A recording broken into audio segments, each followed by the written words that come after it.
Hoy quiero hablar de uno de los puntos más cardinales en una consulta periodontal y es el tema de las recesiones gingivales. Ya hemos hablado de cómo son las recesiones, cómo ocurren y muchas veces me llaman y me preguntan y en repetidas ocasiones en los cursos, doctor, ¿cómo sé yo si debo hacer un injerto conectivo o un gingival libre o cómo seleccionar el procedimiento?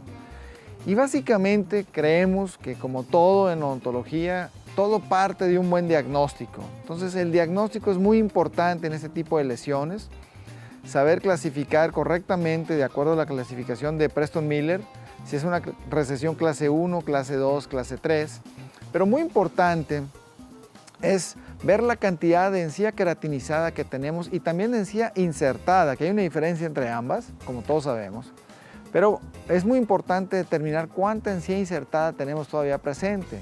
Hay un artículo clásico del los doctores Harald Loy y Klaus Lang temprano al inicio de los 70 donde habla de que una cantidad de 2 milímetros de encía queratinizada sería suficiente para mantener una estabilidad en piezas cuando van a recibir una rehabilitación. Hemos visto con el tiempo que esta premisa es un poco en el límite y cuando tenemos poblaciones como la nuestra, mexicana o cualquier población latina, donde el control del paciente no es tan estricto como lo es en Escandinavia, entonces nos hemos dado cuenta que cuando tenemos una cantidad de encía queratinizada o encía insertada, menor a 3 milímetros, es muy complicado poder predecir los resultados a largo plazo y sería mucho más factible buscar crear mayor cantidad de encía insertada.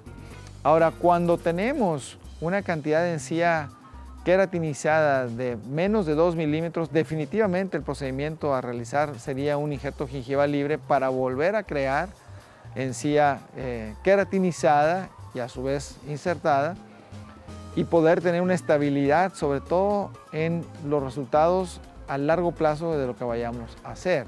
Si tenemos una situación donde hay una recesión aunado a una baja cantidad de encía insertada y queratinizada, pues pudiéramos en un momento dado pensar en un gingival libre y posteriormente posicionarlo coronal, como lo hizo el doctor Bernie Moulin en los 80s, o hacer un gingival libre y tratar de cubrir algo de esa recesión. Pero más o menos este sería el estándar de pensamiento. Cuando tenemos una recesión puramente con una buena cantidad de encía queratinizada, pudiéramos entonces pensar en un injerto de tejido conectivo o alguno de las otras alternativas como son posicionado coronal, lateral, etc. Entonces, muy importante la cantidad de encía queratinizada, la cantidad de encía insertada y algo también para cerrar el comentario muy importante es el biotipo periodontal. Cuando el paciente tiene un biotipo delgado, definitivamente el procedimiento a realizar va a ser inclinado hacia un injerto para cambiar ese biotipo y hacerlo intermedio, mediano, para que sea más estable. Espero esta información haya sido útil para ti y espero vernos pronto aquí en Tips del Dr. Manuel de la Rosa.